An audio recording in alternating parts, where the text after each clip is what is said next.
This podcast may contain explicit language.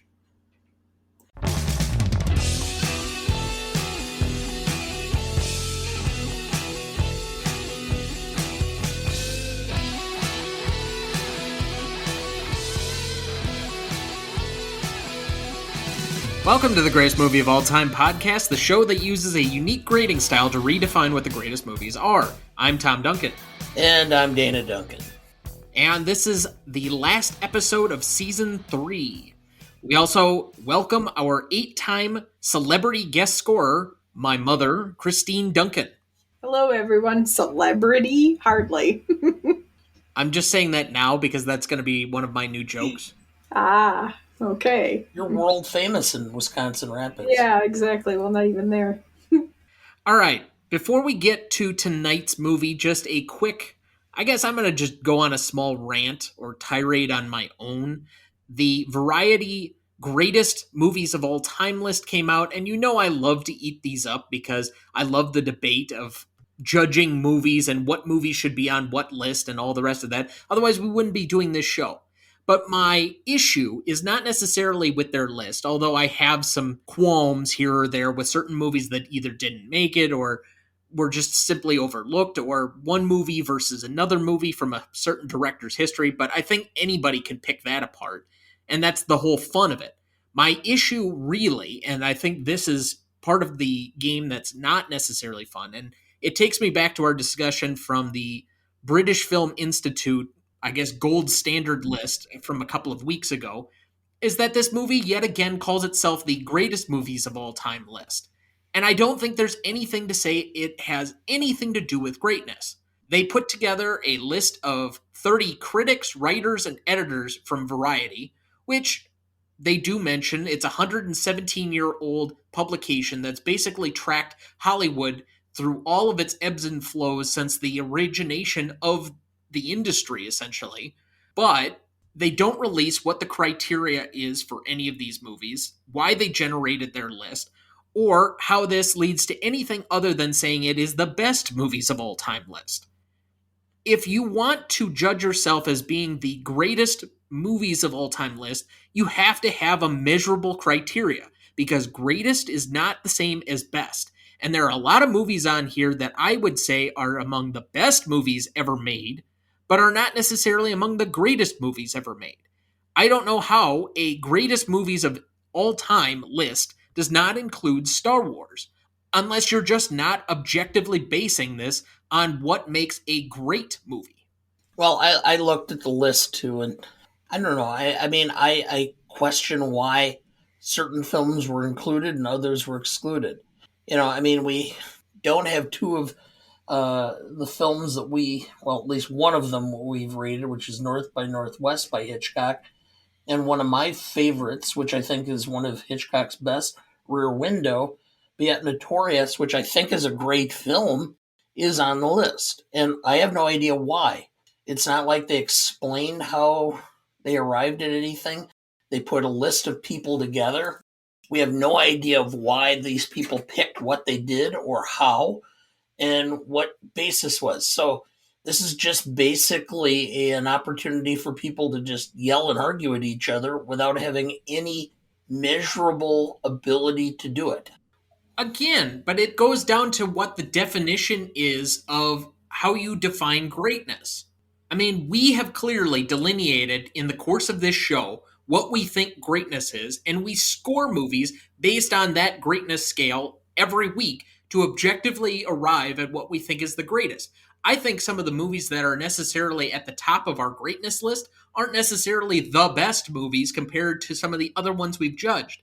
But based on our criteria and the way that we've looked at this and attempted, at least objectively, at least I have, I question some of your motivations in your scoring, which seems to change on almost a monthly basis. Gee, thanks. But we're not doing this based on what is best. We're doing this based on what we objectively score as greatest. And I think that's why I argue with them using that term so flippantly every time. The problem I have with this is, again, You can just, anybody can create a list of the films that they think are what are in essence their favorites, because without an objective criteria, it's just basically an eye test. This is what I liked.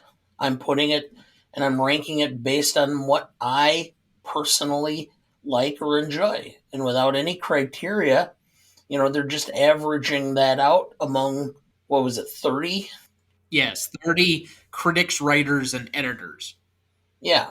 And so you're just basically taking their subjective tastes and ranking them somehow, and which we don't even know that, and then compiling a list based on that. Okay, I'll just make this as simple as possible. If they called this the best movies of all time list, I'd have no problem with them at all. But I think that putting the moniker of greatest makes it seem like this is somehow objective and that some of these movies should be canon. And I don't think a lot of the movies that are on this list are among the ones I would consider necessarily canon for greatness because of the context in which they were made, the impact that they had at their time, the legacy that they derive, or any of the other factors that we normally attribute to any one of the movies that we've scored over these now 145 episodes. I know. And, if we're just talking about the best or we're talking about our favorite, that's completely different because that connotes a certain level of subjectivity. When you say greatest, it generally requires some sort of mechanism, some sort of formula by which you should be trying to assess them. So each film is considered on its own merits with the same criteria. Well, I don't want to estrange Mom, and we probably belabored the point already. So let's move on to tonight's film. Mom, as you've come to be known, you're basically our rom com expert for the show. And tonight we apply our patent pending Stanley rubric to When Harry Met Sally from 1989, which I think is at least up there with the best, not necessarily greatest. We'll come to figure that out as the show goes along, but best romantic comedies of all time. Directed by Rob Reiner, written by Nora Ephron, starring Meg Ryan, Billy Crystal, Bruno Kirby, and Carrie Fisher. The film was ranked number 60 on Bravo's 100 Funniest Movies. Entertainment Weekly named it as one of the top 10 romantic movies of all time, and the magazine also ranked it number 12 on their funniest movies of the past 25 years list. The periodical also ranked it 7th on their 25 best romantic movies of the past 25 years list, and number 3 on their top 25 modern romances list. The film has inspired countless romantic comedies, and in addition, the film helped popularize many ideas about love that have become household concepts now, such as high maintenance and transitional person. So I think this movie is widely considered a classic, not just for the genre, but just overall. And it comes down to what I think the central premise of the movie is. Normally we ask what this movie is about, but I think in order to ask the initial question that's at the heart of this movie, we answer what this movie is really about. Can men and women actually be platonic friends? Yes, I think so. Is that with the addendum that if they're both in committed relationships, that this takes precedence over the original theory? Boy, I don't know how to address that necessarily. I Especially with me steering on. Well, no, but I guess I've never had a problem. I've always had men friends, and Yes, and even your men friends have asked you out. no, I had some in high school that never would have. Oh, well, okay, in high school. Yes, I was always friends with the guys. I found them less petty, I guess, so it was more fun to hang out with the guys than with most of my female classmates. So I've never had a problem talking to guys. I mean, I was friends with Feroce before he ever met Pam, and there was nothing there. So, yeah, I definitely think that men and women can be friends, but I think I also understand the point that he's making because I think it can get blurred. Or if the opportunity presents itself, where both of them become single at some point, that could friendships make the best relationships. So I think it's complicated. So, in other words, you're coming around to the standpoint of you just don't know. I don't know. I still have been friends. I don't know. I Yes, guess but now you're part of the addendum the second time that they meet. Dad, what do you think? It's very difficult. It can happen, but it's very rare. I think on a percentage basis, men and women who become platonic friends is about no more than 10% of the time. And it's not necessarily the women. I think the women have a much easier time being platonic friends with the guys. The guys don't, because part of what a guy wants in a woman is companionship. And that has an element of friendship to it. So when you become friends with a woman, if you find her at all attractive, and in fact, I think the more relationship and the more friendship and companionship you develop more of an attraction to her. I think it's much more difficult for a man to be platonic than it is for a woman. Now, the way that that differs is when you get to a point in your life where you're either in a satisfied relationship or you've reached a point where more than friendship is not necessary. Okay, and what I'm saying is that sometimes men just reach a point where sex doesn't become as important, and as a result, then they can more. But even there, I think guys have a tendency to their minds to wander to a place of a relationship more than a friendship. And with that, I would definitely agree. There have been on many occasions, and I'll just speak from personal experience, where I have been friends with somebody fairly innocently, platonically, but the longer I got to know them, I'll bring or introduce a theory from a TV show that I watched a lot about a decade ago, How I Met Your Mother, the mermaid clock. After a certain period of time, and the theory goes that no matter how you originally find the woman, there is a certain timer that goes off within the relationship where eventually you will find them attractive the longer you spend time with them. And it doesn't exactly reset itself. So even if you enter in with not necessarily finding them the most attractive, there have been a lot of relationships or friendships that I've had where all of a sudden you start to overlook some of your initial impressions and they become more attractive as time goes on. So even I'm sure the quote will eventually come up, men can be friends with women they find unattractive. No, they pretty much want to nail them too. Does become true at a certain point in time, at least in my experience. What I honestly feel is that some women will enter into these relationships platonically and then are shocked when they realize that the guy has more in mind than what they did. And I think that's what this movie is really trying to drive the stake at, because no guy going into this movie would immediately say, oh, no, that's not true. But every woman seemingly has to have that moment where oh, I guess that is kind of true. They go into it with this naivete, whereas men can look at themselves honestly and basically say, yeah, men are all dogs, and eventually we're going to want some form of intimacy physically. Well, it's the old joke, which is men only think of two things: eating and sex. And if I'm not asking for a sandwich, you know what I'm thinking about. yeah.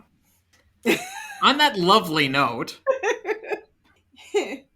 I guess the other thing about this movie that I would like to kind of discuss generally is that I think this movie, in a way, despite being slightly derivative, I mean it's borrowing from some tropes that had pre-existed from the genre, but I think it redefines what the romantic comedy was probably for the last 20 to 30 years. Did this really create the archetype of will they won't they in movies and TV? Because the friendship that blossoms into more has become a staple from everything from Friends to, I think, maybe like oddly enough, other Meg Ryan romantic comedies of the 90s to any type of Netflix series that has a romantic angle in it today. The only thing I would say is, contrary to what your statement is that we had this with between Sam Malone and Diane Chambers in Cheers, dating a few years before this. But even there, they couldn't allow this tension to exist for very long before it had to end. because they just couldn't figure the arc of the story lasting for more than part of a season until it culminated in an actual relationship. And then once it did, then they struggled on maintaining that relationship. Well, I guess then let's phrase it this way. Did this basically create the foundational pieces for everybody else to copy going forward? Well, it was successful, so they're going to, of course, take those good points of this particular film and apply it to other things because it was a recipe for success. I think it helped fuel it. I think some films, some shows become points by which other things are drawn from. And there are shows and films that will realign how a genre moves forward for a number of years until it kind of, the arc kind of plays out. I think this kind of established the formula for the sitcoms of the 90s into the early 20th or first century, and until people got tired of the formula. I don't think that it's even really changed now, though. I really don't think the romantic comedy is all that different from 1989 to now. And I mean that really what you're talking about is and your sister, my daughter, and her Hallmark movies, especially the Christmas movies, are nothing more than just holiday settings of cheesy knockoff rom coms. And it's very formulaic. And I always said you could do a meal a deal where you could just draw cards and change the settings, the people, the protagonist, and it wouldn't matter. They're all the same. And I think that's, you could even say that to this day, that's going back to the germination of this film. So, Mom, what is your relationship to this movie? I don't know if I have a relationship to this particular movie other than the fact that I really enjoyed it the first time around when I saw it.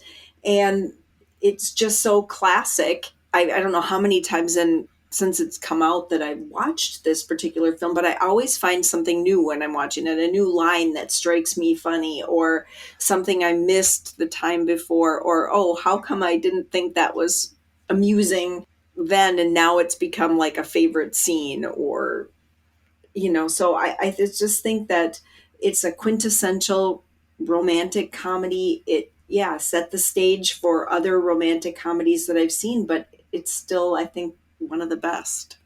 How about you, Dad? We saw this on VHS. It was probably one of those films that we watched while somebody was sleeping in his bassinet on the floor, not too long into our marriage. My first time with this movie is actually quite memorable for me. I remember exactly the circumstance with which this came about. In high school, we had a psychology class, and there was a specific point in time where the social studies teacher in Port Edward's high school education decided to show this movie because this was his quintessential teaching tool of what romantic relationships should be based on. Because he had a VHS recording of the last speech, like the 30 seconds of Harry basically making up with Sally at the end of the movie at the New Year's party. And he would put this on and just have it slightly hanging out of the VCR every Valentine's Day so that his wife could pop it in, and that was somehow his sign of affection. And so when we got to the psychology section of Love and Dating, this became the, I don't know if you would call it a Bible, but the playbook by which we started to craft everything. And I do remember instantly loving this movie, and I've loved it ever since. And I think I've probably watched it 20, maybe 30 times at this point, because it's also one of the most easily enjoyable romantic comedies. It's a feel good movie that you can put on at almost any point and not have a problem. This is clearly one of those that if you caught on cable, just about like any other Rob Reiner film, you would just stop and be able to pick it up immediately. And so this has been a movie that, at least for the last, I would say maybe 15 years, has just been around. If it's sitting on Netflix and I'm like not sure what else to watch, this is one I would put on very easily and not have a problem watching for the hour and a half that it takes to finish this film. It's just fun.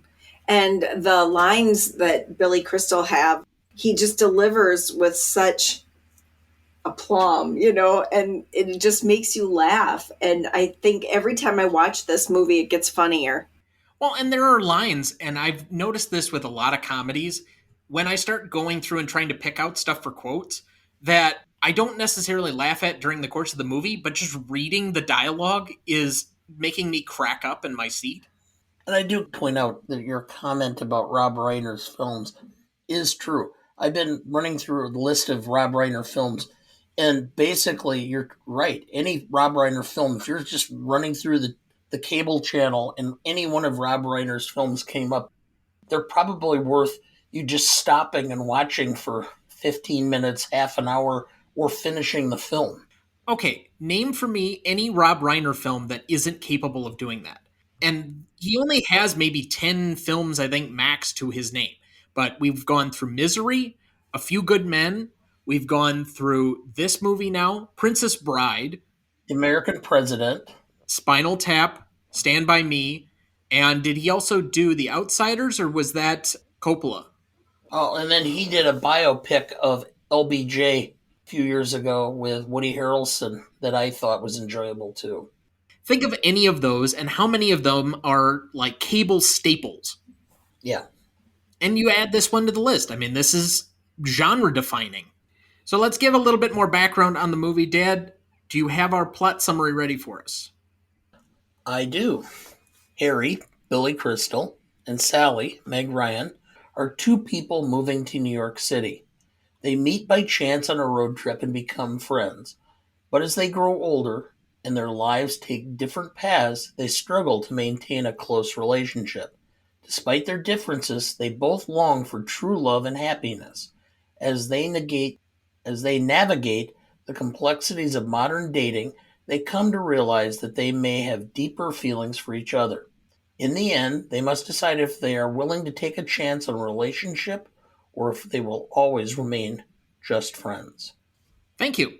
Cast for this movie: Billy Crystal as Harry Burns, Meg Ryan as Sally Albright, Carrie Fisher as Marie, Bruno Kirby as Jess, Stephen Ford, Gerald Ford's son, as Joe, Lisa Jane Persky as Alice, Michelle Nicastro as Amanda Reese, Kevin Rooney as Iris Stone, Ira, Harley Kozak as Helen Hilson, and Estelle Reiner as Female Customer. Recognition for this movie: When Harry Met Sally premiered on July 14th, 1989. It went on to gross over 92 million despite going head to head with Indiana Jones and the Last Crusade and Batman that summer, which were the two biggest movies of the year, and despite all of that, finish in 11th place for that year. The film received one Oscar nomination for original screenplay for Nora Ephron. The film is recognized by the American Film Institute in these lists. In 2000, it was on AFI's 100 Years, 100 Laughs at number 23. In 2002, it was on AFI's 100 Years, 100 Passions at number 25. In 2004, it was on AFI's 100 Years, 100 Songs with It Had to Be You at number 60. In 2005, AFI's 100 Years, 100 Movie Quotes with Customer saying, I'll have what she's having at number 33. And 2008, AFI's 10 Top 10 as the number 6 romantic comedy film of all time. Just this year in 2022, When Harry Met Sally was selected for preservation in the National Film Registry. Finally, When Harry Met Sally has a current 91% rating on Rotten Tomatoes, a 76 score on Metacritic, and a 4 out of 5 on Letterboxd. Did you know? Before deciding on the title, When Harry Met Sally, screenwriter Nora Ephron, producer Andrew Scheinman, and director Rob Reiner considered Just Friends, Playing Melancholy Baby, Boy Meets Girl, Blue Moon, Words of Love, It Had to Be You, Harry, This Is Sally, and How They Met. Did you know? When posed the film's central question, can men and women just be friends?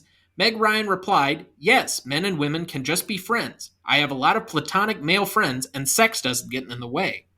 Billy Crystal, however, said, I'm a little more optimistic than Harry, but I think it is difficult. Men basically act like stray dogs in front of a supermarket. I do have platonic women friends, but not best friends. Did you know? The segments of married couples telling the stories of how they met are real stories that director Rob Reiner collected for the film. They then hired actors to relay these stories. Did you know? The orgasm scene was filmed in Katz's Deli, an actual restaurant on New York's East Houston Street, and the table at which the scene was filmed now has a plaque on it that reads, "Where Harry Met Sally. Hope you have what she had." Did you know? According to writer Nora Ephron, the infamous "I'll have what she's having" line was actually suggested by Billy Crystal and credited Meg Ryan not only with the idea of faking an orgasm in the famous restaurant scene, but also with the idea of setting it in a restaurant in the first place. Did you know? The concept of Sally being a picky eater was based on the film screenwriter Nora Ephron. Years after the movie came out, when Ephron was on a plane and ordered something very precise, the stewardess looked at her and asked, "Have you ever seen that movie When Harry Met Sally?" Uh, Did you know? For the scene in which Sally calls Marie and Harry calls Jess at the same time, there were three separate sets. As Rob Reiner explains, we had three different sets, one where Bruno and Carrie were, a separate set where Billy was, and a third set where Meg was. It was all on the same soundstage. It's almost like doing a recording in a studio. The phones were all hooked up to each other because there are no cuts. If you notice, if somebody makes a mistake and it's a 3 to 4 page scene, you can't cover it. You can't cut away to anything. You have to do it over again. So, how many times did they try to get it right? We shot it 61 times. If you remember at the end, they each hang up their phone, boom, boom, boom, boom, in rhythm. It took forever to get right. We did one, I think, 54 in, and we did it. They hung up the phones perfectly. Then Bruno blew his last line, so we had to start over again. Did you know? The film is based on Rob Reiner's experiences post-divorce and as a single man. Coincidentally, Reiner met his current wife during the making of this film. Did you know? Nora Ephron supplied the structure of the film with much of the dialogue based on the real-life friendship between Rob Reiner and Billy Crystal. For example, in the scene where Sally and Harry appear on a split screen talking on the telephone while watching their respective television sets, channel surfing was something that Crystal and Reiner did every night. And with that, we will take our first break and we will be right back. Before we jump back into the episode, next week we are off for our normal holiday pause, but we will be back in 2 weeks for Season 4 with our first tiebreaker episode of the show, where we will be deciding between Dad's, 3 of your favorite movies of all time, your 3 most favorite movies of all time.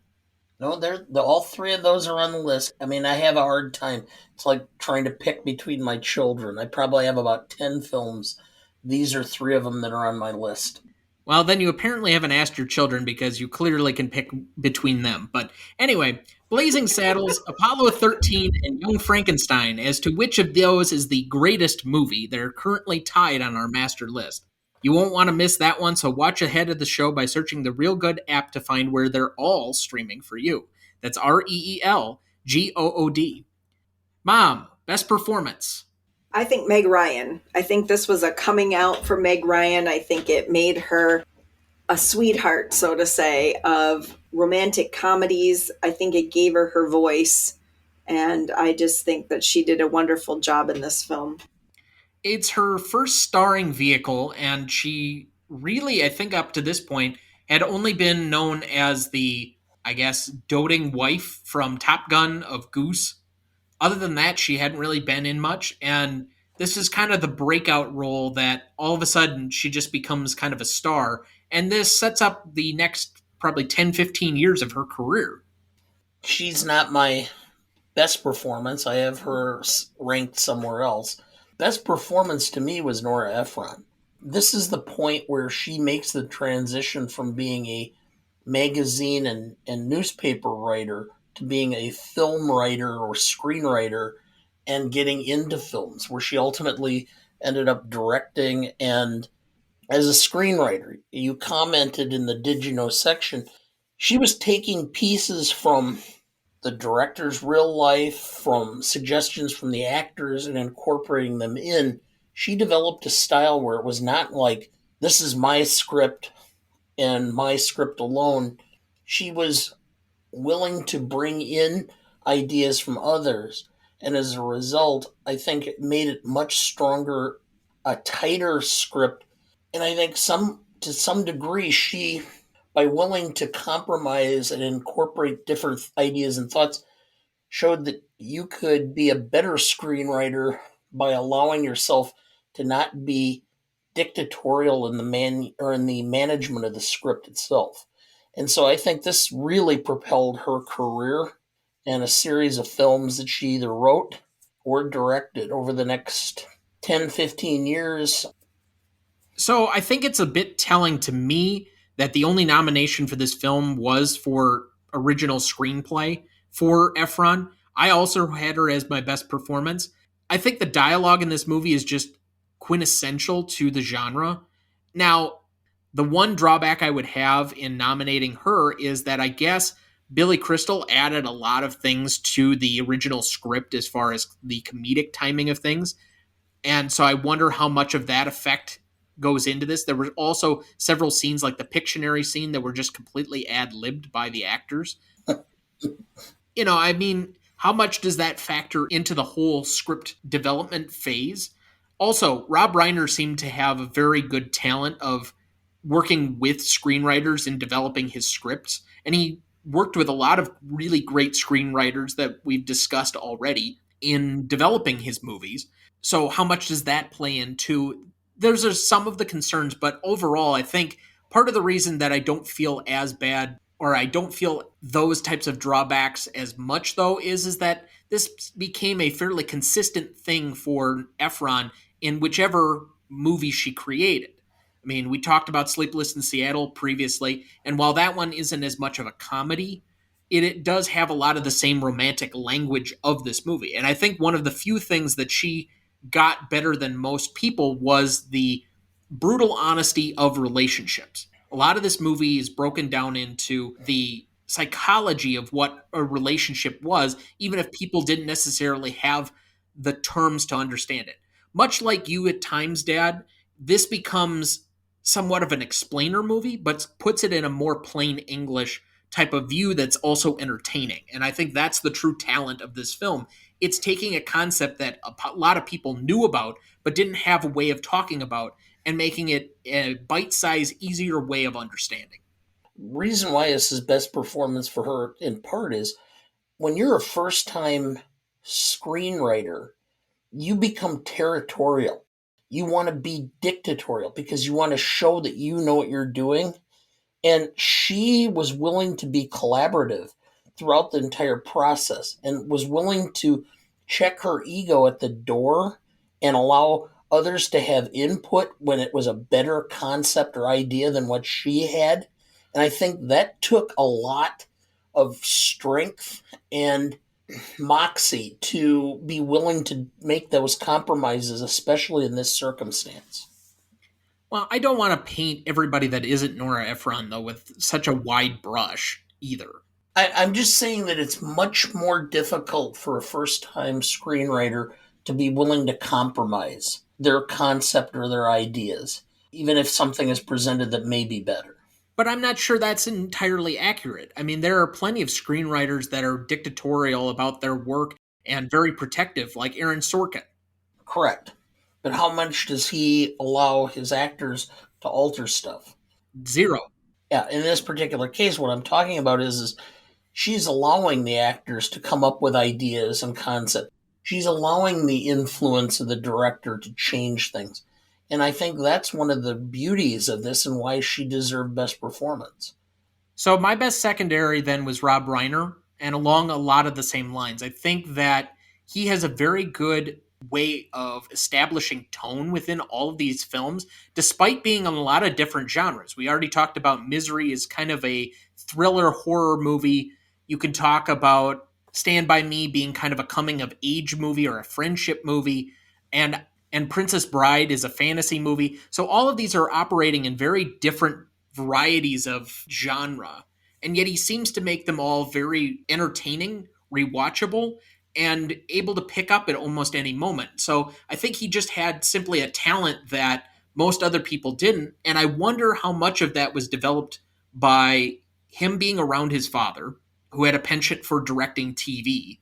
So I think a lot of these movies actually play out like long TV episodes, and also his background in growing up in TV himself.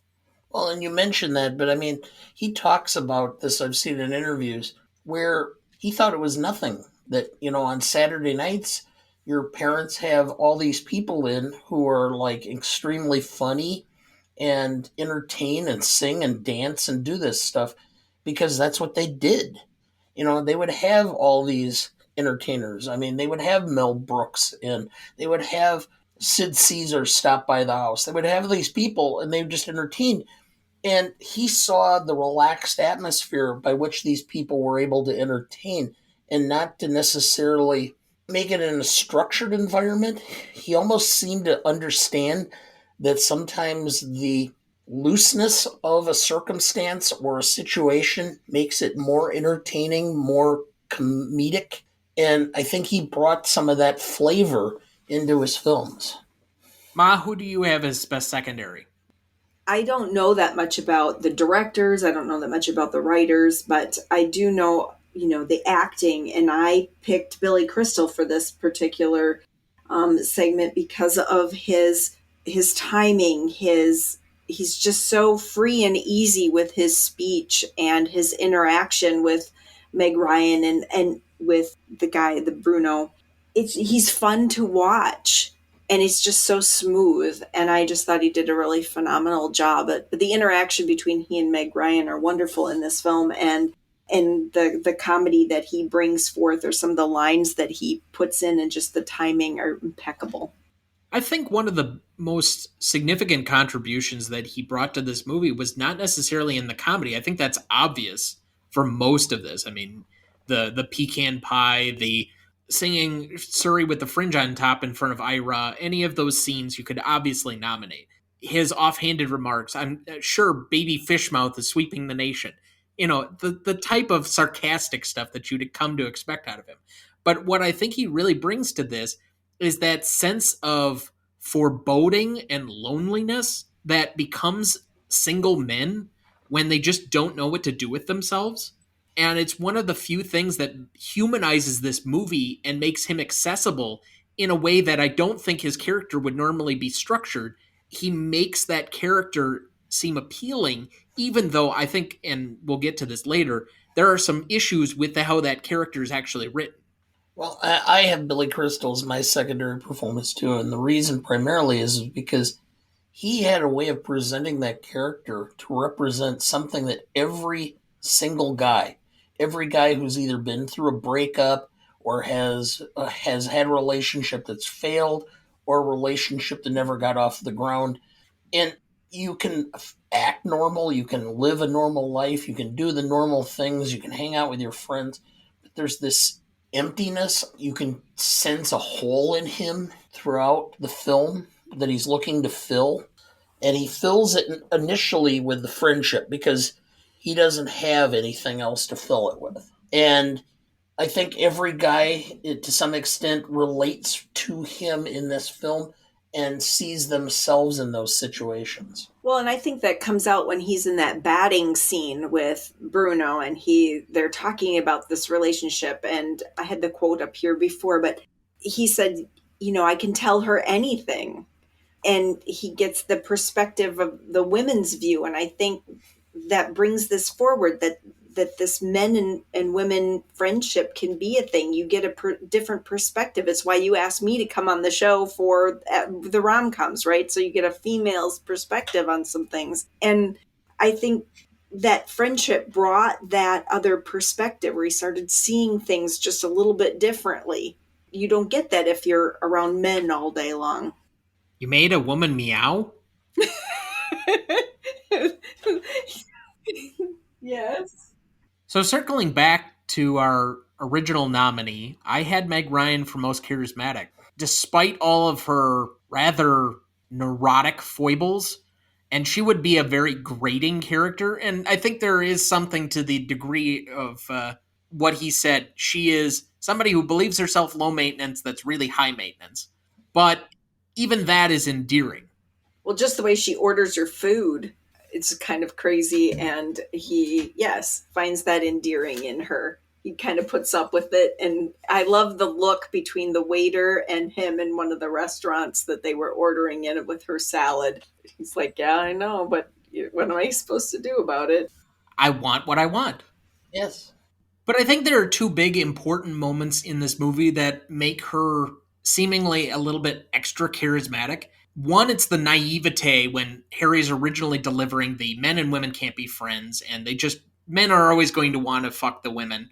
Or it's the on the other end, and I'd say this not because of the acting job or the, funny portion of the movie with the fake orgasm, but it's also that even despite her naivete on one end of it, she still has some things that she can teach Harry. And I think because the movie's balanced in that way, it also makes her seem on equal playing field or on an equal footing with somebody else. She's not necessarily always the person who's the student. She can also be the teacher. And I think that has a draw to it that maybe isn't pointed out as often. Mom, most charismatic?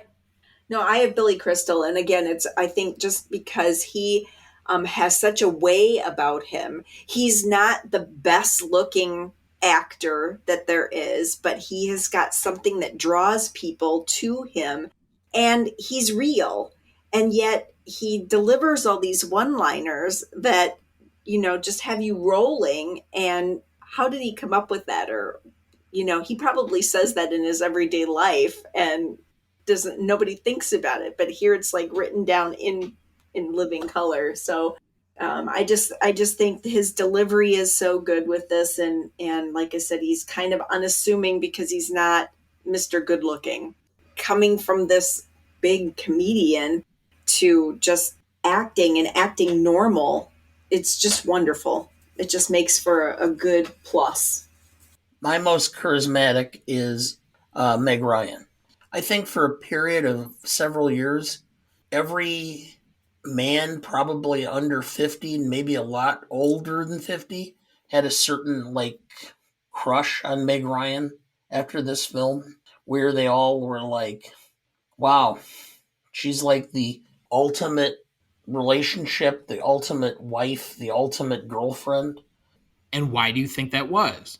She just had a certain vulnerability, but yet it was a vulnerability at one side, but at other times she was not vulnerable. And it's that yin and yang that I think some guys really appreciate. There's naivete on certain things, and other things she's able to control and be independent. But it's the naivete where most guys just will chuckle. I wouldn't even say it's that. I think the thing, if I could put my finger on it, is the non judgmental portions of this. Harry's very open with her at a certain point in time, almost to the point of being rawly exposed at almost every juncture. He does not paint a rosy picture at all of himself, and he just allows probably whatever's popping into his head, thought or feeling at any one time, and I think she makes reference to that during the course of the film, known to her because he feels he can be openly vulnerable. And because, yes, there are some judgments by her, but ultimately she becomes accepting of those. I think that is what men are looking for most, is a comfortable place to be vulnerable that they don't often get from women normally. It's kind of a yin and yang. Men want to be vulnerable, but yet they don't want to be vulnerable. I disagree with that. I think men always want to be vulnerable. They don't feel they can be.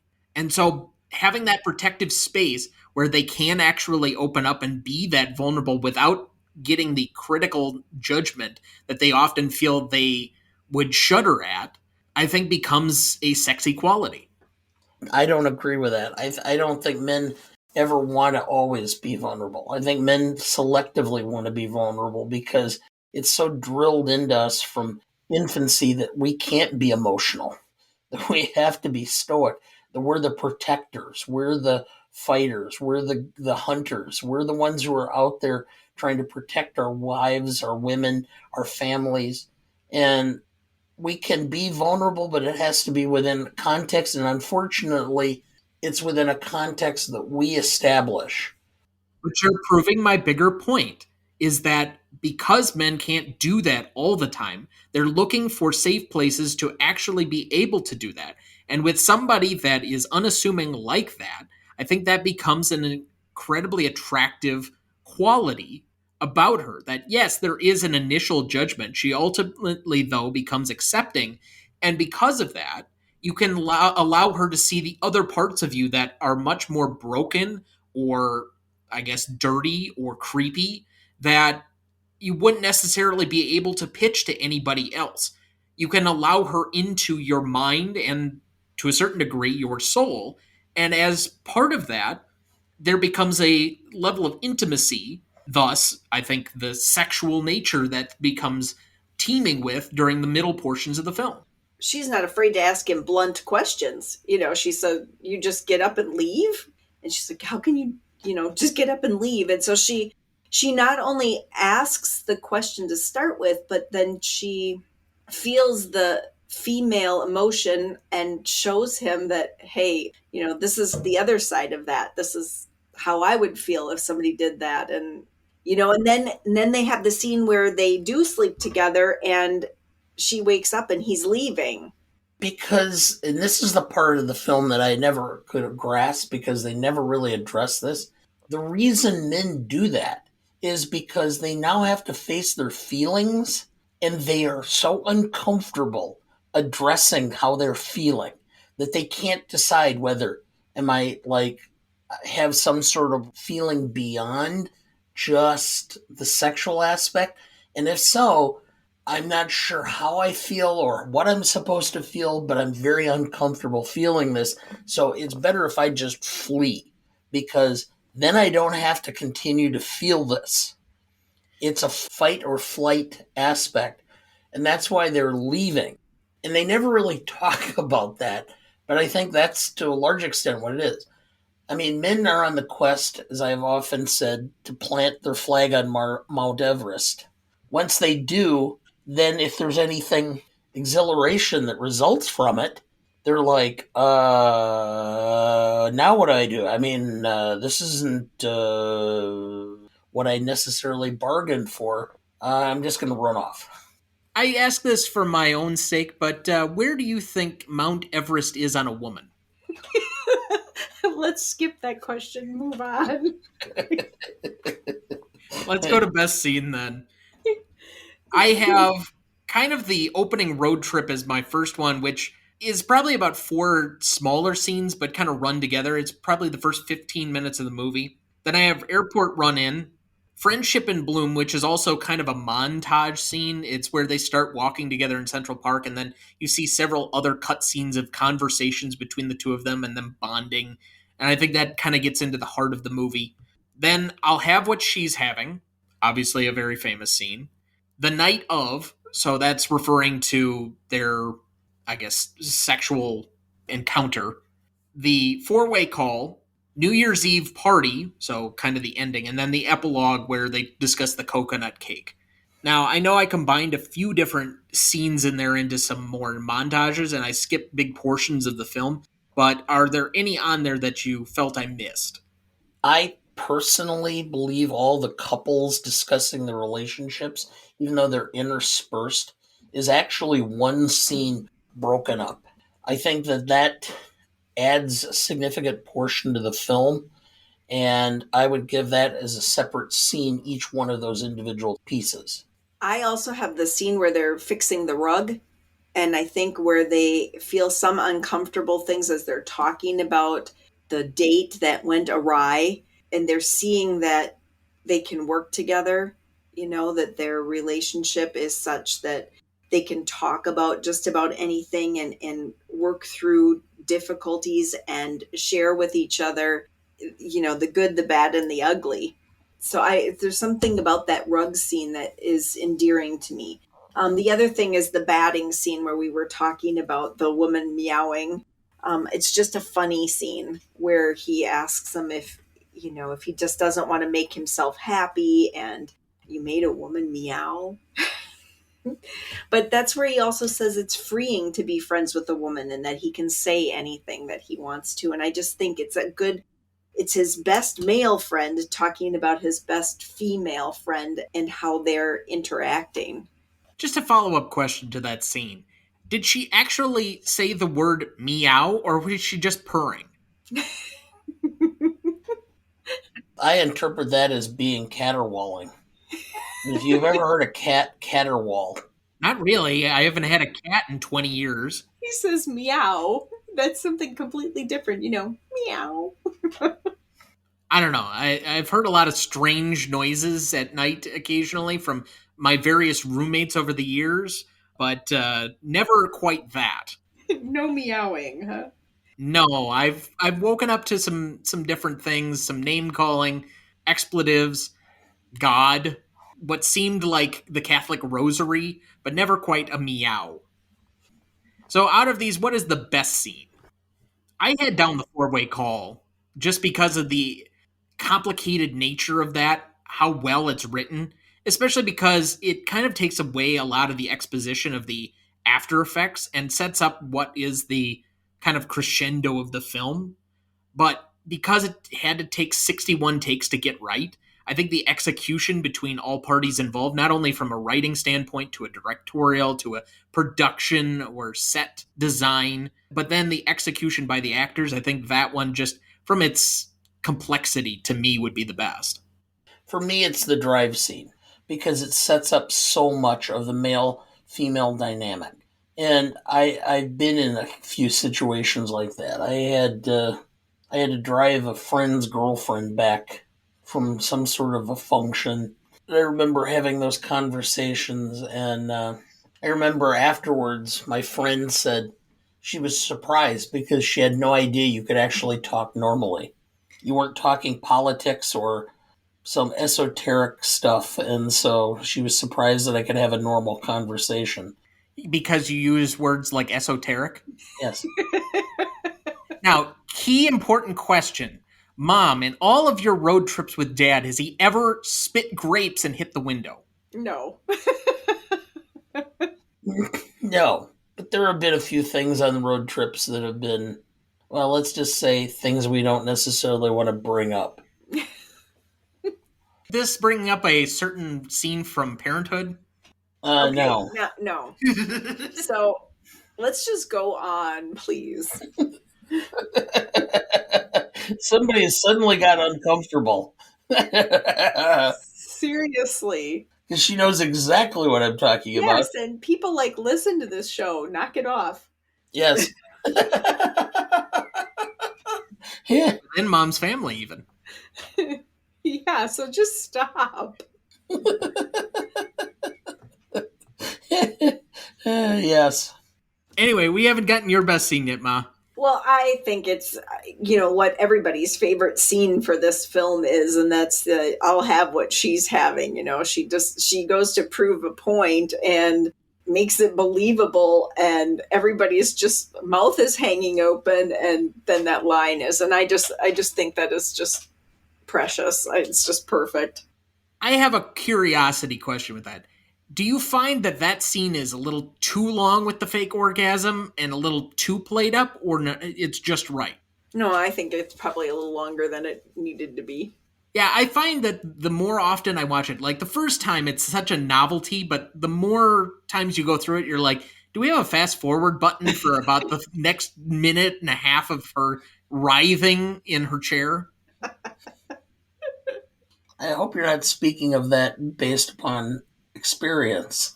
Oh no, mine last a lot longer. Anyway, that's because usually there are multiples at the same time. Regardless, favorite scenes. I really like kind of the middle portion of the movie when it kind of gets really involved, when it's this friendship in bloom and all the conversations they're having, whether it be the rug scene or them just talking on the phone, them discussing Casablanca. I think that's where this movie really works the best, is all of the dialogue and the conversations between two friends. It feels authentic, and it feels like a camaraderie that, frankly, I think most appeals to me in this movie, just because I feel it's one of the few things in life that I'm really missing. It's one of the few things in a relationship that I really enjoyed, was just simply having somebody to talk to that you could easily discuss just about anything under the sun, and it didn't have to be important, but it just felt like there was momentum and a camaraderie that you don't find necessarily out in the wild. Yeah, it's a connection, and it's building that connection that's so important. The non-judgmental. I mean, there's a lot of things that could have been said that were, really judgmental, but none of that happened, and it was just there.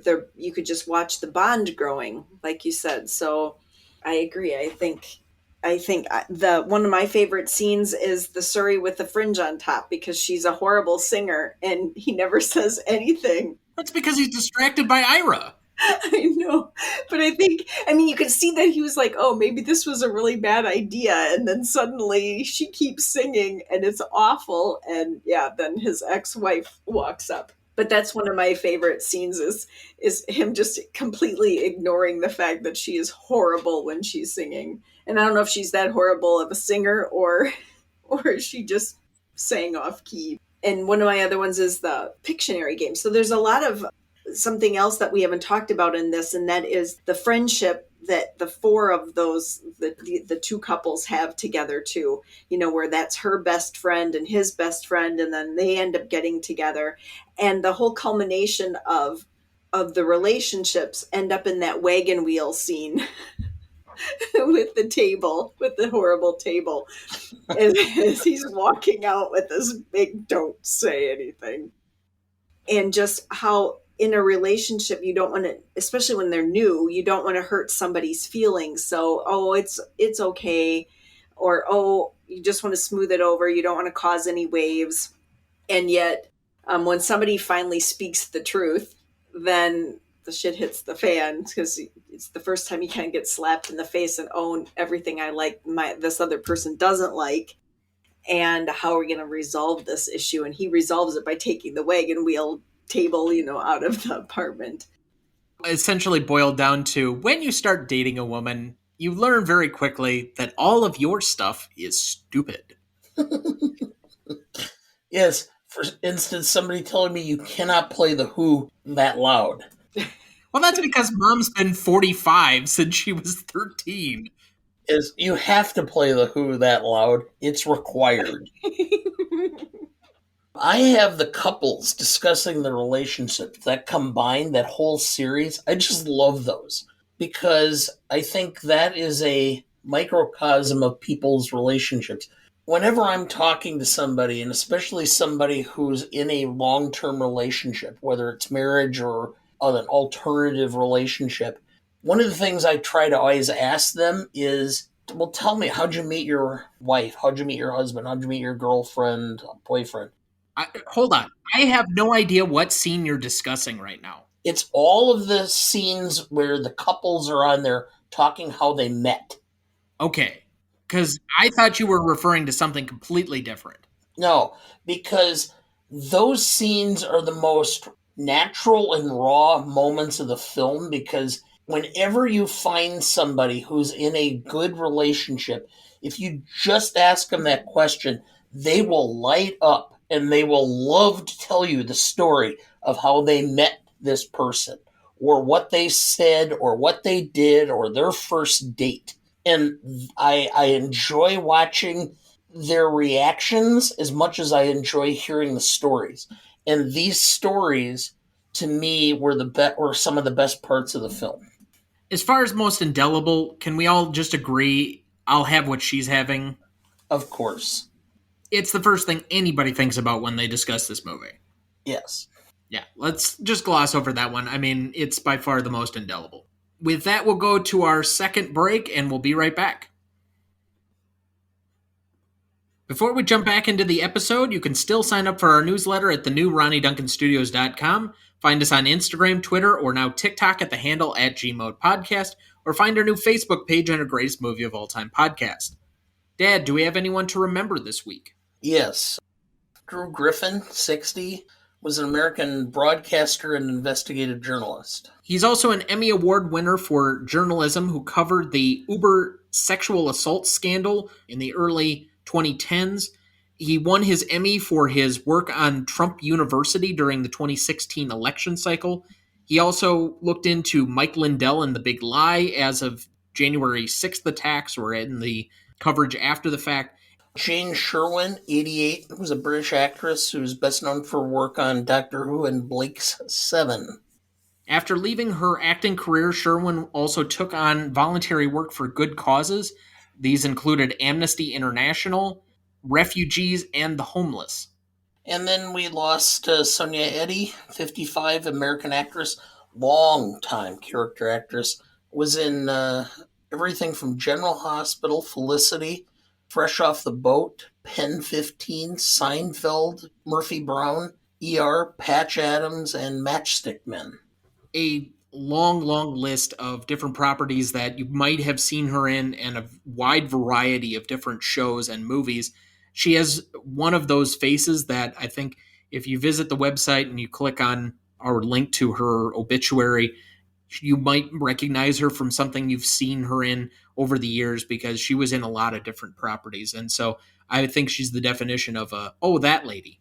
And so we honor these here for their contributions to entertainment and the arts with a moment of silence here in their honor.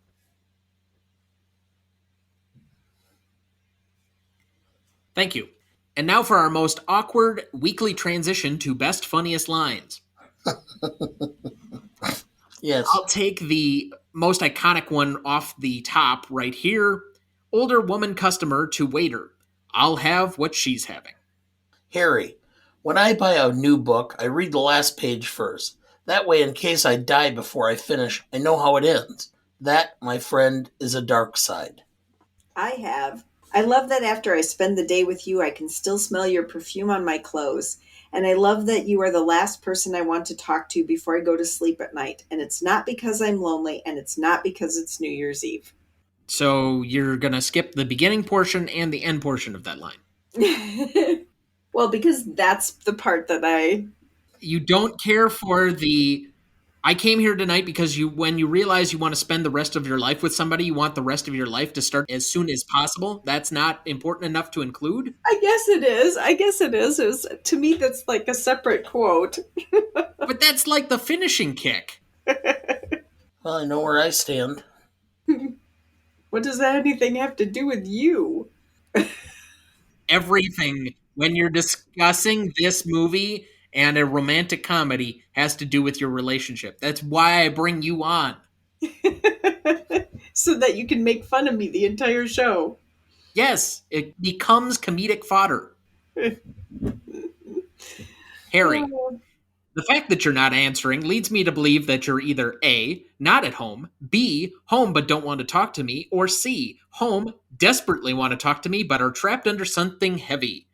If it's either A or C, please call me back. Maria and the difficulty of being single. All I'm saying is that somewhere out there is the man you are supposed to marry. And if you don't get to him first, somebody else will. And you'll have to spend the rest of your life knowing that someone else is married to your husband. So I have one from Jess. Everybody, could I have your attention, please? I'd like to propose a toast to Harry and Sally. To Harry and Sally. If Marie or I had found either of them remotely attractive, we would not be here today. What a great friend. I know. Oh. Jess, marriages don't break up on account of infidelity. It's just a symptom that something else is wrong. Oh, really? Well, that something is fucking my wife. Jess reacting to Harry's latest sex story. You made a woman meow? I have a quote from Sally. But I'd like the pie heated, and I don't want the ice cream on top. I want it on the side. And I'd like strawberry instead of vanilla if you have it. If not, then no ice cream, just whipped cream. But only if it's real. If it's out of a can, then nothing. Harry, you take someone to the airport. It's clearly the beginning of the relationship. That's why I've never taken anyone to the airport at the beginning of a relationship. Sally, why? Harry, because eventually things move on and you don't take someone to the airport, and I never wanted anyone to say to me, how come you never take me to the airport anymore? Jess to Marie. No one has ever quoted me back to me before. Harry to Sally. There are two kinds of women, high maintenance and low maintenance. Harry, had my dream again where I'm making love and the Olympic judges are watching. I'd nailed the compulsories, so this is it, the finals. I got a 9.8 from the Canadians, a perfect 10 from the Americans, and my mother, disguised as an East German judge, gave me a 5.6. Must have been the dismount. Oh. Sally, after Harry declares his declaration of love. You see? That's just like you, Harry. You say things like that, and you make it impossible for me to hate you. And I really hate you. Harry says, I've been doing a lot of thinking, and the thing is, I love you. Harry, right now everything is great. Everyone is happy. Everyone is in love, and that is wonderful. But you gotta know that sooner or later, you're gonna be screaming at each other about who's gonna get this dish. This $8 dish will cost you $1,000 in phone calls to the legal firm of That's Mine, This Is Yours. Please, Jess, Marie, do me a favor, for your own good, put your name in your books right now before they get mixed up and you won't know whose is whose. Because someday, believe it or not, you'll go 15 rounds over who's going to get this coffee table. This stupid, wagon wheel, Roy Rogers garage sale coffee table. I thought you liked it. I was being nice!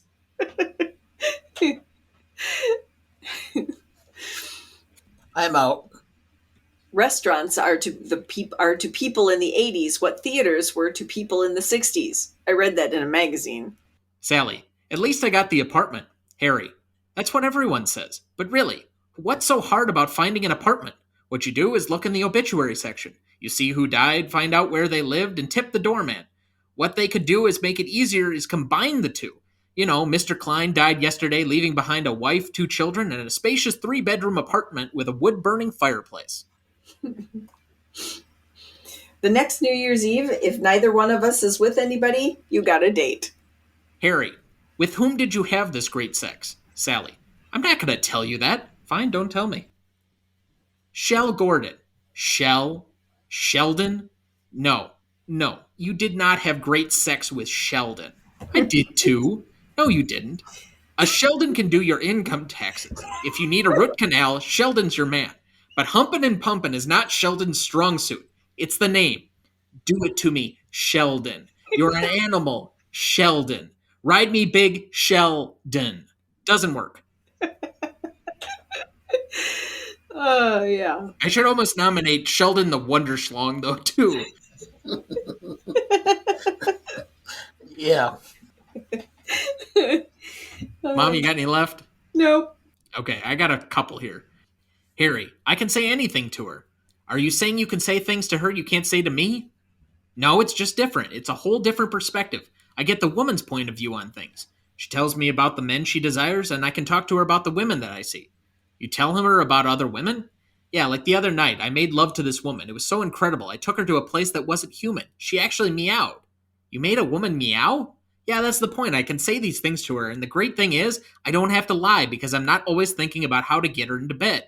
I can just be myself. You made a woman meow? All right, my other one. Playing Pictionary. Jess. Baby talk. That's not a saying. Harry Burns. Oh, but baby fishmouth is sweeping the nation. I hear them talking. All right, that's it for me. Stanley Rubric, then. Legacy is up first. Who wants to start? I guess I can. I have the industry. I think it has been an extremely well done formula, although I think the origin of the formula has been lost a little bit because it's become so commonplace. I went with Legacy of being a 4 for that reason. For the public, I had to go with a 4 also because I think the public, a lot of people know the film, know what the film is basically about, know the iconic scene, but may not have always watched it or have seen it more than once. They know about it. So it's a very popular and well-known film that's well received, but not necessarily on everybody's list of favorites. So I went with an 8. Ma, you ready, or you want me to go? I have an 8.5 for Legacy because really outside of the dress and the hairstyles that are so related to the 1980s. It's just your classic rom com. It's going to continue to be a good film. And like Tom, you said earlier, you can pick it up at any point and keep watching it, or you could watch it over and over and not really get tired of the film. And so I just think that it's going to last. It's just a lasting film. So I think I'm going to be considerably higher than both of you on this movie for a couple of different things. So if we break it down into the industry versus the audience, we'll start with industry. I think I'd be very tempted if this was 2005 to say a complete five for the industry, given how many movies are created in the wake of this that borrow this formula. Kind of in the same way that Die Hard becomes kind of the action set piece, guy escaping insurmountable odds in a unique location, and he ends up saving the day. Kind of solo guy against the world type of atmosphere. It kind of replaces the John Wayne Western with the action movie of today. This becomes the set piece for a lot of the romantic comedies of the 90s and early 2000s. The only problem I see is that in the last 18 years, there just are not a lot of these films made anymore. And I think part of that is the declining nature of non-franchise movies. And for the small budget films that are being made, they're much more artsy and they don't necessarily go for the lowbrow romantic comedy unless, as you put it earlier, they're kind of these Christmas movies that are the cheap, cheesy formula that everybody loves. But you're not getting these types of movies in this genre right now.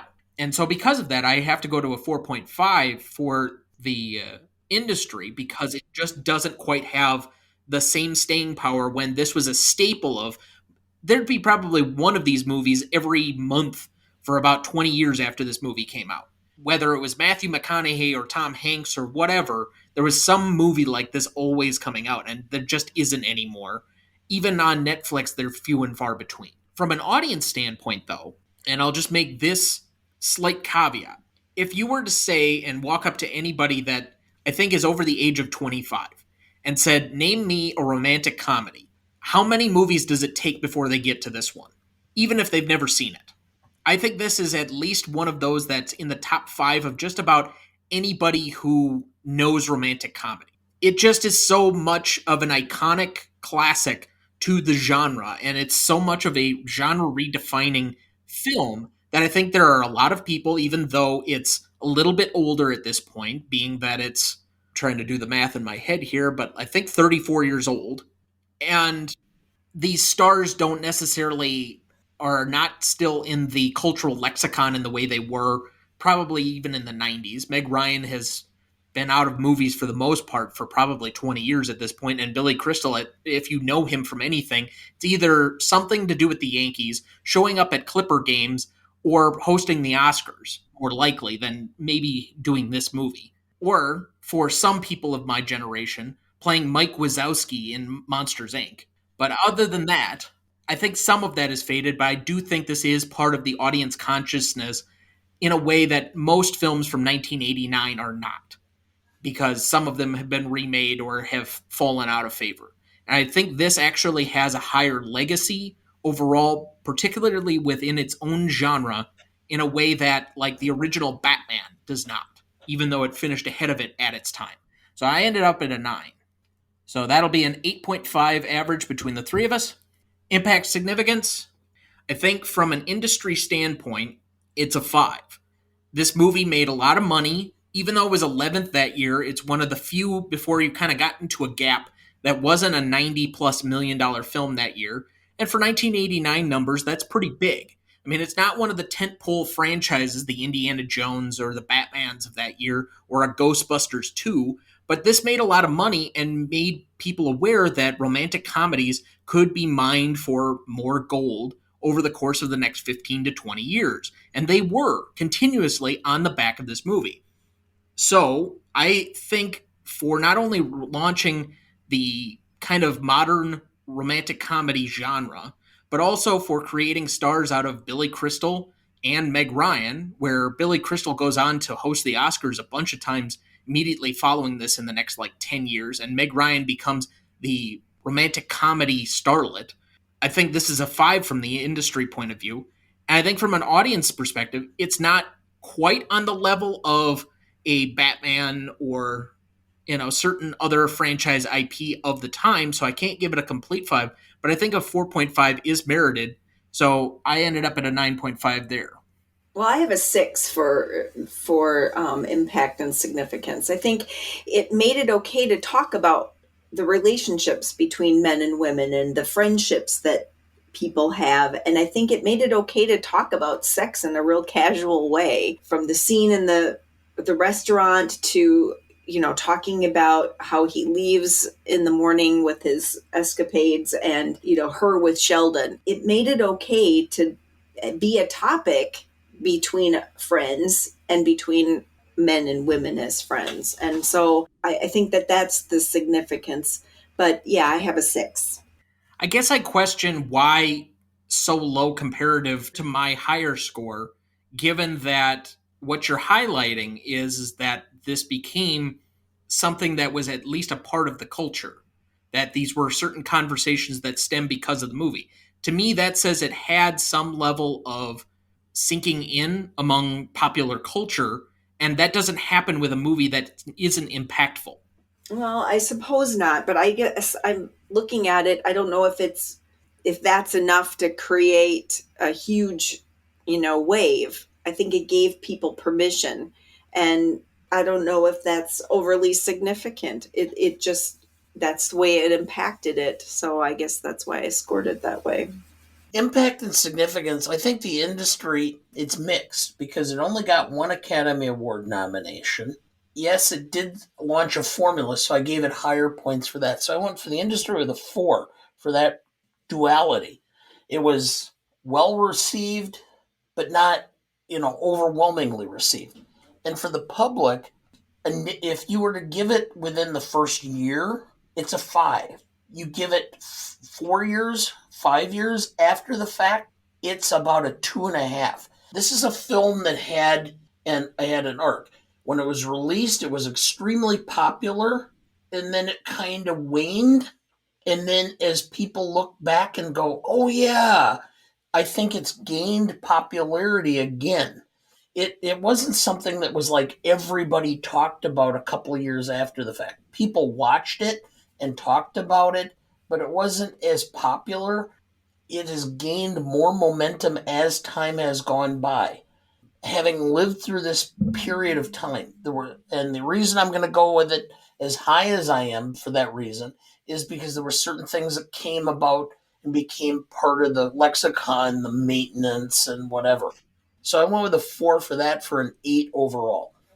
And this is the part of me constantly pointing to you being inconsistent that annoys me sometimes about your scoring, is that you have done this with other films that are about the same period in time, where you constantly say, well, if this movie was on cable and people constantly were watching it within those 5 year period, and this is filling up blockbuster rentals all the time because people are watching it at home, and you have to consider these factors additionally. I don't know why you can't give it to this as well, which I think redefines an entire genre of film and creates probably about 20 other copycats immediately after it in the next 5 years. I only marked it down a certain amount. I mean, a very minimal amount. And the reason I've indicated is because even though this started the trend, this film specifically lost a certain gravitas that it later regained as people started kind of watching it again in circulation. It's just me. I lived through this period and I tried to think back of how people reacted. I'm sorry, but I tried to be as consistent as I could overall. This did not have a continuous staying power. Well, that's a 7.83 average between the three of us. Novelty. Mao, how about you start out? I have this as a classic rom com. The novelty here again, just like the impact, it made it okay to discuss casually about sex, but it also balances people being smart. People can be funny, and they can still be romantic all at the same time. And I think that meeting of the little couple stories and stuff were a novel idea. I don't think I've ever seen that in any other film. And I really think that that was gave a unique perspective to the relationship between Harry and Sally and the romances of these other little stories. It was kind of iconic and neat. And so I gave it an 8 for novelty. So for me, I think that a lot of the topics that were discussed were pretty novel as far as sexuality, friendship, relationships, and a lot of the terms became more publicly well known because they explained a common trope but didn't have necessarily a nickname or a title, and this put a name to that. But I think I'll make it even easier as far as what I think the novelty of the film is. Name me another romantic comedy previous to this about gradually falling in love with your best friend. I mean, there are several after the fact, but I just don't remember there being kind of this, what you would say is almost a common relationship. I mean, there's nothing really big or romantic or these two have this meet cute. I think every film up to this point had kind of a fantasy element of it. And let's say, for example, Roman Holiday is these two kind of meet in this unusual circumstance where she's escaping her royalty life and he finds her, and then becomes this kind of relationship based on that. Or it happened one night. Those are the staples by which things kind of came about, is that a romantic relationship develops very quickly over the course of a couple of days. Whereas this seemingly takes place over the course of a year of them just constantly being friends. And then there's this sexual tension between them. So I just don't think that there are a lot of movies before this that were like this, but there are many movies after this that were much more comfortable about discussing a lot of topics that were a bit taboo necessarily up to that point, unless they were in much more adult films that weren't more commonplace, that were able to talk about relationships in kind of a very honest way. And because I think it was novel at the time of this, I think it makes this film a lot more classic and timeless. Because other than maybe some of the technology or the phone calls of the time or the answering machine messages that we clearly don't have anymore, a lot of the jokes still hold up because I think there's a honesty even amongst today's relationships that's still present in the movie. And I think that's why it still works for me. So I went with a 9. I went back and forth. I think the way that it presented was completely novel. The ultimate concept was not as novel. So I could not go with an extremely high number. So I went with an 8.5 for novelty simply because it's still a rom com that had been around for 40 years, but it completely changed the dynamic of it and the methodology. So I almost went with a 9. You're kind of almost persuading me towards a 9. I had an 8.5. I'll go with a 9 also, based on your arguments, Tom. It's an 8.66 between the three of us. Classicness. I think most people feel this is a classic and easy to put on at almost any time, and that includes myself. I think this has a better feel for true relationships, better than most other romantic movies there are. And I think that this has a timeless feel and somehow still seems to understand mixed gender relationships. All of that holds up extremely well for me to add points here, as well as the comedy. I think this is an extremely funny movie that's still funny. And maybe I'm a little bit subjective in that point because I saw this movie, when it was still somewhat within its comedy window of being not outdated. However, I think that this film has some rough stretches with Harry that really only popped up for me in this last viewing as I kind of watched the movie a little bit differently for the show. His indifference to Sally's feelings when he has this casual sex and brings it up and seems to be able to openly discuss it seems a little short-sighted and a little harsh, because I think he at some point has to realize that maybe not only does he have feelings, but she might also, and it seems a little careless. So I don't know how much that's going to jade my overall score on that, but I'm still a little divided on that part of what's going on. One of the other things I noted, I'm not really sure. As she mentions it, he kind of accepts it after a while, but did he actually make a pass at her in the original road trip by just saying she was attractive? Yes. I See, would I'm have not felt sure that. I would see it that way. I think he was trying to make an objective statement, but then again, I don't know how she would take it because, as everyone knows, I'm not a woman. Doesn't matter. You're a guy. And guys never make any statement like that towards a woman with, I mean, at least it's a thinly limited pass. I mean, it's kind of like you comment about a woman because you never know. She may just go, oh, yeah. My problem with the classicness of this is one portion, which is that Harry is such a womanizer.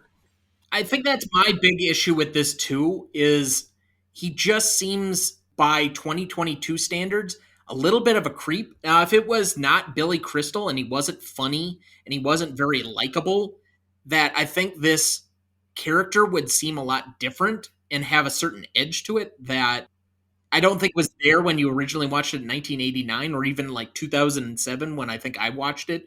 But it's starting to kind of set in that maybe he's not the most wholesome character. And even let's take it from this standpoint. Why does she take him back?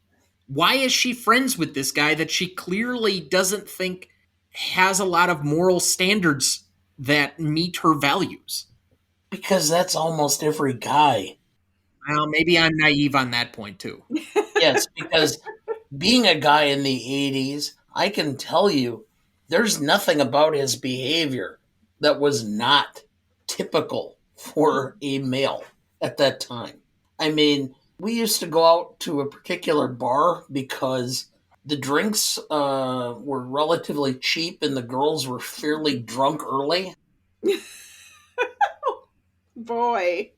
Not that I necessarily was involved as much as other individuals who have my wife has known through the years as my friends, but it was what was going on in the 80s for guys. And I think the only thing that's changed is that guys are masking really their tendencies. I can't believe that things have changed that much where guys are at least not thinking about sex as much.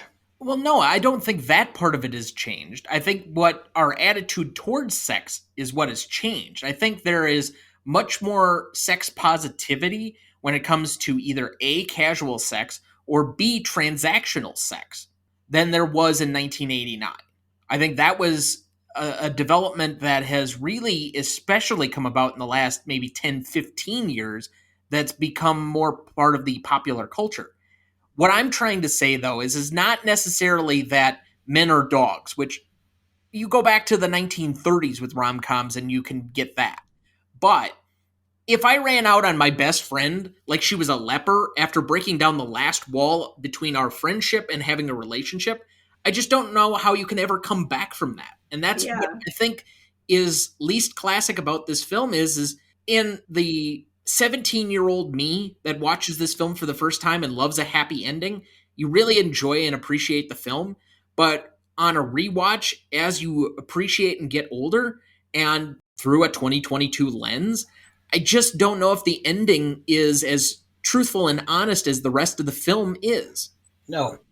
So ultimately, if bandying about all of my points up and down and such, because of the comedy, because of the timelessness, I think right now I'm going to go for an 8.5, even with all of its flaws that take it away from being probably pretty close to a perfect 10, maybe about 10 years ago. And I only think that as we kind of still deal with the, I don't know if you could call it a sexual upheaval that we're still in the middle of, if this thing will go up again because it was a little bit ahead of the curve on some of this, or if it'll go further down in the next subsequent 5 to 10 years.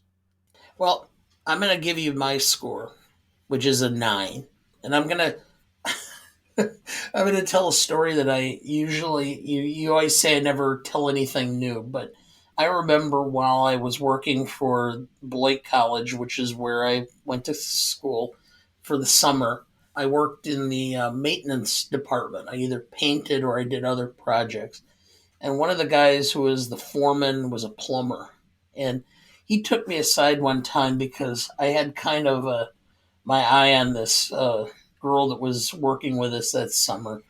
And he said, "Son, I'm going to give you one piece of advice." And this guy is a typical plumber. And he said, "What you do is you bring them right to the edge where you make it clear that you want to have it. And then you pull back.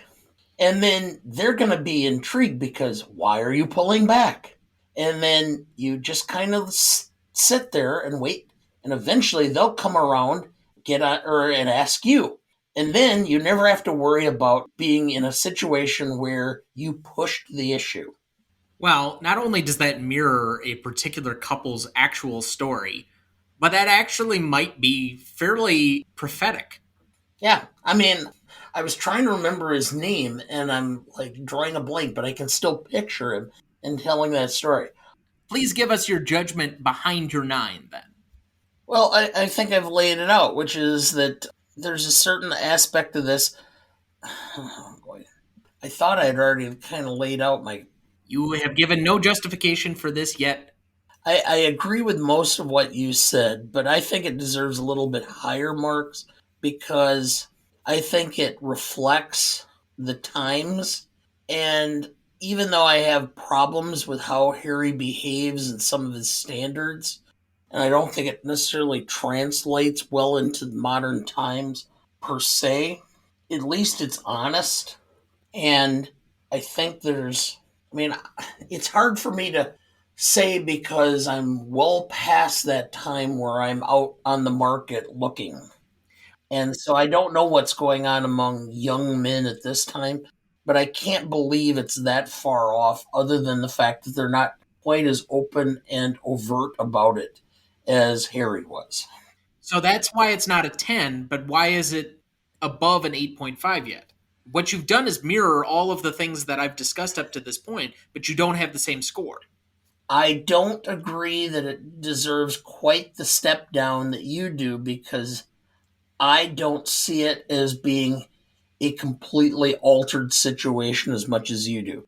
I think it still exists, but I don't think it's as open. I think guys keep their motivations more cloistered than you do. I think that it still exists and it's not something that's as acceptable. In fact, actually, I would say it's the opposite. I don't think that it's quite as cloistered. I think it's a little bit more open, but because it's more open, we're a little bit more accepting of the transactional or I guess casual nature that sex plays in things as opposed to having actual meaningful relationships. Mom, what do you think? Well, I have a nine too, but I didn't even consider any of that. I think when I think classicness, I think, how does this movie hold up? I think men are men no matter when it was. I think if we asked the generation before us, they thought and about the same things. There were, relationships outside of marriage or casual things long before, our parents, and it just wasn't talked about. And I think Tom's right. I think it's become more acceptable. So unfortunately, you're probably in an older generation, Dana, but I think people don't think a whole lot about it anymore. And so it doesn't deter from the classicness of the film. It's just actually talked about. But they only talk about it. They don't really show him with anybody. The only time that comes back up is when he's trying to leave her room in the morning and she stops him, right? And then he asks her to dinner. It also shows where he had some feeling about it that he hadn't had with anybody else. Normally he just left, right? And then he said, are you free for dinner? I'd like to take you for dinner. So you can see him swinging the other direction. And I think that's where she, like Tom was saying before, is acting as the teacher. He stopped to think about it. He made a conscious decision. I'm not going to just run off. I'm going to invite her to dinner later. Regardless, this movie is the one to me that's classic because you can watch it over and over and over. And the situations between men and women have not changed that much. They're still talking, they're still, doing all of these different things. And it's a, um, I'm gonna just say this, which is I'm almost to the point where, in thinking it over and having this conversation and debate, actually thinking about dropping it to an 8 because I have always found it revulsive that men have treated women with such disrespect, which is what I exactly feel like. If you're only in it for sex, that's so disrespectful of the woman. Now, it's one thing if she is equally in that position. It's Bob Seger. She used me, I used her. So transactional. Yes. But I've been so revulsed for this for so long that I've had a hard time even contemplating, being in certain situations and going, I just can't do that. I don't want to do that. I couldn't be like that. I think I would rather be at an 8 than an 8.5. So it's either I stay with the 9 for where I originally argued or I drop to an 8 based upon my actual revulsion of how men generally were treating women then, and for that matter now. So are you at an 8 or are you at a 9? I don't know at this point. I guess I'll stay with my 9. All right. So that is an 8.66 average between the three of us. Rewatchability. This is not among the few, the proud, the elite of my favorites, but it's pretty damn close. I go with a 9.5.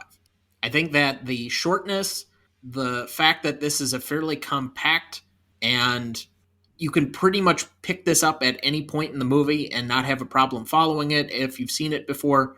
The fact that it's still pretty funny, it's all rewatchable to me. So 9.5 seems about right. I have a 9. It's just fun and funny. And like you said, you can pick it up at any point. I can watch it over and over again. I find more things funny or I find things that I missed previous time. And it's just an absolute pleasure. So for me, my rewatchability is a 9. I went with a 9 because this is a film that I'll sit and rewatch. It's not necessarily a film that I'm going to seek out, but if it's on or it's a consensus within the group to rewatch, I will. It's something I will encourage, or if on a short list, given 3 or 4 options, this will be one that I'll go to. So I can't give it a perfect 10, but I went with a 9 for that reason. All right, so that gives us a 9.17 for the category. For audience score, we had an 84% for Google users and an 89% for Rotten Tomato users, giving us an 8.65. So to recap the categories, we had an 8.5 for legacy, a 7.83 for impact significance, an 8.66 for novelty, an 8.66 for classicness, a 9.17 for rewatchability, and an 8.65 for audience score, giving us a final total of 51.47. And placing it on our list, between Psycho and Apollo 13. Remaining questions for this one. I already asked one of mine. Did Harry make a pass at Sally on the original road trip? You both seem to think so. I'm still hesitant to say yes. I don't think saying someone's attractive necessarily is a pass per se, but maybe that's me trying to think the best of him yet. I don't know. And then I guess, would you define Harry as a creep in the modern sense? In a 2022 lens, obviously in a 1989 lens, probably not. But in a post Me Too era, I think we're starting to move past a little bit of the harshness that was the reality of that early phase of Me Too. Is he a creep? I don't think so. I think we see him in the honest, raw sense. And to the outside world, he wouldn't be talking about those things necessarily. He didn't force himself on anyone. No, obviously, I think that puts him in a completely different category. I think creep is a little less than like that goes into the Predator? assault. Yeah, predator is a good word for it. Yeah, no, I don't see him as that at all. And I don't think he's that much different than there are people who act out like that way. He just went through a really tough time with his wife. He was in love with her and she left him, and he was trying to fill a void. I don't think that was necessarily absolutely all normal behavior. When he found her, I don't think he's a creep. Do either of you have any remaining questions? No, No, I don't. All right. Final thoughts for the season. I don't have any. No, but I'm thankful that you guys asked me to come back, and it was nice to be able to watch this film again for any particular reason, and to join the two of you this evening. So thank you. Well, thank you for being on. I'm glad that you could be with us. As promised, I will now give you my top 10 of both the TV shows and movies for the year. I know this has been a little bit longer than normal episode, but I will just try and run through these quickly. I ranked all of the TV shows I have watched that had seasons that came out this year. And of the 51 that I ranked, yes, that was a large number even from my eyes. Here are my top 10 on seasons of TV that we had this year. Number 10, I have the first season of How I Met Your Father. This is a bit of a nostalgia play for me because I loved the original series so much. And I thought that the new series had a good blend of the older series while also keeping some modern aesthetic to it that I thought blended the two well together. Number 9, I have The Bear season 1, which is on FX. And I just thought it was a really good use of character in a very good local setting for a show about food mostly, which I think has become kind of very popular. This was kind of an underground hit among a lot of people over the summer. Number 8, I have the spy thriller that I talked about a couple of weeks back in Slow Horses, season 1. Season 2 is in the middle of it right now and probably will finish up before the end of 2022 here. That's on Apple TV+. Number 7, I have Hacks season 2. Just a very good, endearing show about stand-up comedy, but centering on a couple of very strong female characters. Number 6, I have possibly the big breakout of the last couple of years for an HBO standard show, and something that's probably different from just about any other show on television right now, Euphoria season 2. I think the musical montage to me is what really separates and makes this a kind of a unique season of television. I'm sure for the younger audience that this is a huge show for them will understand what I have to say on that. For number 5, I have Industry season 2. It's just a really damn good show. They have some very well-drawn characters, and it's fun for me to pick this up every week and see what happens next, even though these people really can't get out of their own way and really should probably get out of the financial industry. 4, I love kind of a good rom-com, so I will go for the weird play and go with Bridgerton season 2. I know Mom's looking at that one fondly. Number 3 on the list, I have The Offer, which is the story behind the making of The Godfather. That's on Paramount Plus. That was fun and enjoyable for me. Great charismatic lead in Miles Teller, who's had a big year as far as I'm concerned. I thought this was a really intriguing storyline for being somewhat historically based, and it's about one of my favorite movies in The Godfather. Number 2, I have Tokyo Vice season 1, directed by Michael Mann. It's a very good crime thriller drama television series, and while it ends on a lot of cliffhangers at the end of season 1, I'm really looking forward to seeing how they kind of meet up in the middle on season 2, going back to the first few images we got from season 1. And finally, my number 1 show of the year, which has been my number 1 show of the year, and I don't think anything really could take its place in any sort of form just because of how this show struck me at the time, how well I thought it was crafted, how much I looked forward to each episode coming out, how well I thought the final episode of season 1 hit me at the time. It's Severance on Apple TV+. As far as movies, which I think everybody comes to this show for, number 10, I have She Said on my list. Number 9, I have The Banshees of Inisherin. Number 8, Tar. 7, The Fabelmans. 6, Black Panther Wakanda Forever. 5, I have Top Gun Maverick. 4, The Batman. 3, Women Talking. 2, Glass Onion, which is coming out this week. It'll be out by the time this episode appears. And my number 1, even though it is on Mom's probably most hated list, Everything Everywhere All at Once. Yes, I did not enjoy that movie at all. Dad, what's your most anticipated movie of the new year to come? I guess I'm looking forward to Oppenheimer next year. That's the Christopher Nolan movie coming out in the middle of July. Some of the set pieces on that and the practical effects look extraordinary, as Christopher Nolan is probably one of the best artists at setting up great practical set pieces. I think he and maybe Denis Villeneuve are probably two of the best. For me, I'm looking forward to Dune 2 that comes out next year, again, to highlight Denis Villeneuve. I'm looking forward to Oppenheimer. There are a lot of IP franchise pieces that I'm really looking forward to. I'm looking forward to the new Mission Impossible. I'm looking forward to Shazam. There's obviously a few Marvel movies that'll have some comments on as we go along, but those are just a few of the highlights of things that we're looking forward to coming this next year. So thank you, everyone, for a successful season 3.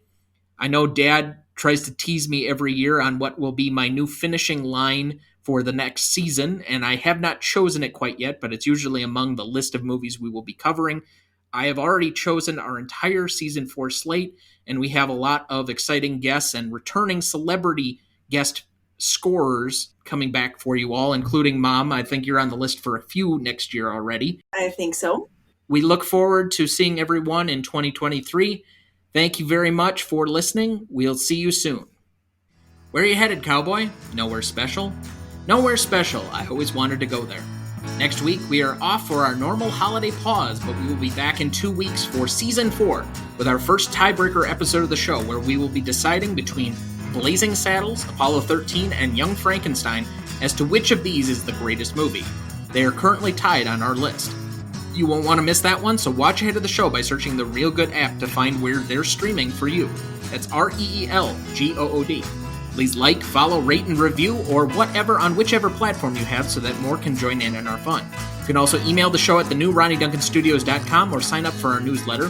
Find our new Facebook page under Greatest Movie of All Time Podcast, or find us on Instagram, Twitter, or now TikTok at the handle @GMOPodcast. Greatest Movie of All Time is a production of Ronnie Duncan Studios.